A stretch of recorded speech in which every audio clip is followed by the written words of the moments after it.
I appreciate you taking my call. Yeah, I messed up big. Went behind my wife's back, racked up 26k in credit card debt in 4 months. Pregnant wife, I should say. And now she's Ooh. filing for divorce. What'd you jack up 26k on? Pokemon cards. Trying to buy a bunch and then sell them online, which didn't work out. Oh. Okay.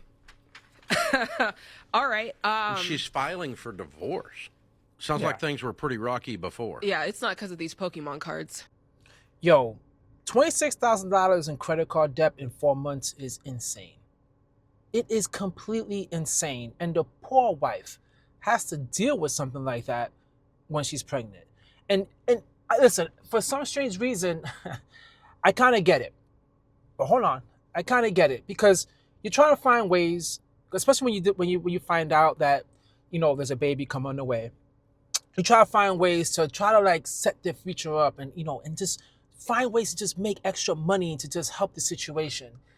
And your mind is just not there. Your mind is just not there, and you think spending $26,000 on Pokemon cards is the way that's gonna get you to financial freedom, right? Or allow you to build some financial security.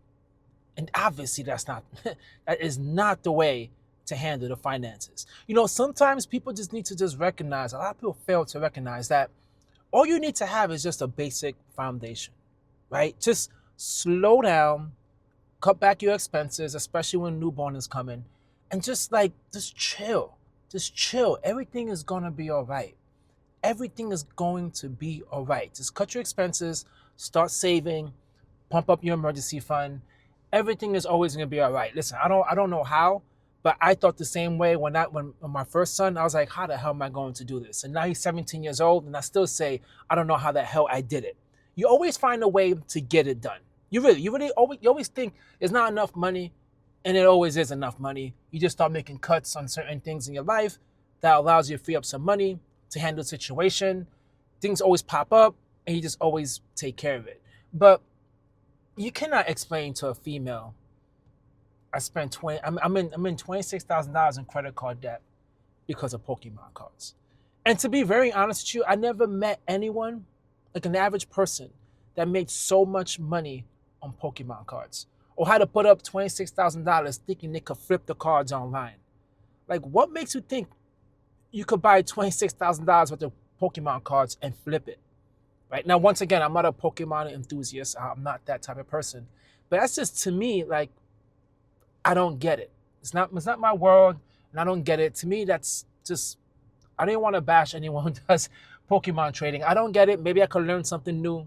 Maybe you guys can drop some comments down below and let me know that you actually could make money on Pokemon cards. Or you can let me know, yeah, what that guy did was just not smart. Now he's going to be divorced with Pokemon cards. So what went on before this? What were the straws before this? How have you been behaving? Angry, short, not pleasant at all to be around. To be honest. Well, I appreciate your honesty. Yeah. Let me ask you, if you were to put her shoes on for a minute, what do you think regarding this purchase that she's angry about? The deceit, the betrayal. Good. That's good self-awareness. Mm-hmm. Yeah, in our world, we call this financial infidelity. You busted the trust almost as if you slept with someone. Yeah, that certainly is financial infidelity. And that's happening so much, especially now with the economy being the way it is and people's wages not being to a level where we want it to be, is you always try to find new ways to build, to just get ahead, right? To just get by. That you start doing some risky stuff, and you start doing it behind your significant other's back. You start getting credit card debt, piling up a whole bunch of debt in order for you to just try to survive. Because you're trying to do the right thing, but in the end, there's no communication there. It's, you know what I'm saying? It's just not going to work. If you're afraid to tell your significant other, these are the things I'm going to do, are you down, whatever, and you think they're going to say no, then most likely they're going to say no. That'll be the only reason why you don't bring it up, right? That'll be the only reason why you won't bring it up. But I agree, it's financial infidelity. But yo, let me say something. A lot of people bash Dave Ramsey, say, his baby step, whatever. To me, it's the stories, man. The stories that come out of that show is amazing. The honesty that people have on that show is amazing. It truly is, man. And that's why I like hearing it, because sometimes it's things you think about and then you hear someone in the show do it, you're like, oh, hell no.